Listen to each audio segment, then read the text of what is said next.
un presumpte cas d'abusos sexuals en una escola de Barcelona. De moment, fins a 10 denunciants, 5 dels quals ja han formalitzat la denúncia.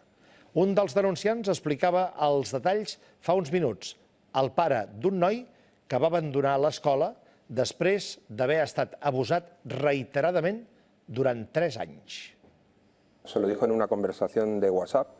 Le dijo, mamá, me pasa esto.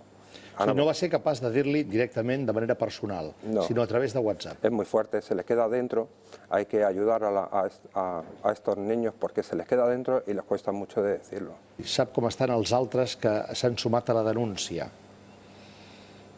Cada vegada que parla amb un d'ells, vostè què sent? Se me revuelven las tripas. Es que les digo, mira, prefiero que no me digas qué te ha hecho, se lo dices en sede judicial a los Mossos d'Esquadra, prefiero que no me lo digas, respeto tu intimidad, no me digas nada, es que se me revuelven las tripas, la verdad.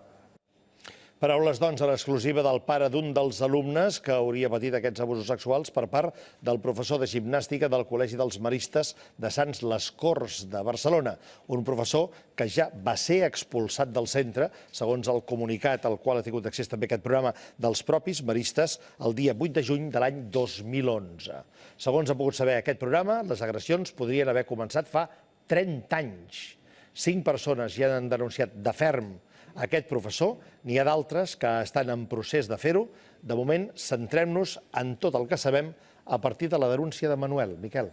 Bona nit. Sí, el seu malson hauria començat el 2010, quan el seu fill tenia 15 anys. Als 19 explica els abusos als seus pares i al gener d'aquest any presenten aquesta denúncia als Mossos. Segons la víctima, el professor d'Educació Física el tancava al seu despatx i li tocava els genitals. A més, li feia fel·lacions i l'obligava a masturbar-lo. El noi se sentia intimidat i mai oposava resistència. Els pares, però, noten que ho passa malament i el treuen del centre. Quan el 2013 en Manuel descobreix que han abusat del seu fill, decideix empaperar l'escola amb aquests cartells alertant dels abusos que hauria comès el professor i denunciant la passivitat del centre.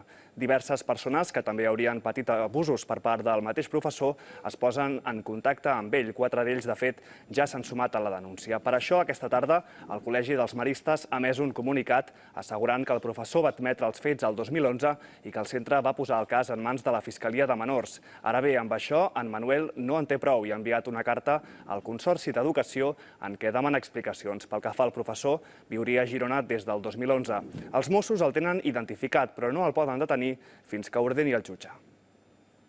Le decía a mi mujer que él no quería vivir, que no quería estar en este mundo, que era un desgraciado. Y entonces, claro, para poner una denuncia tiene que estar bien, porque yo puedo poner la denuncia, pero luego él la tiene que ratificar. Si no la ratifica, se queda en saco roto. El seu fill està psicològicament en condicions de declarar davant d'un jutge? Yo creo que no. Lo que pasa es que con el acompañamiento de yo, su madre y la abogada que le hemos cogido, haremos todo lo posible para que testifique lo que le ha ocurrido, simplemente lo que le ha ocurrido.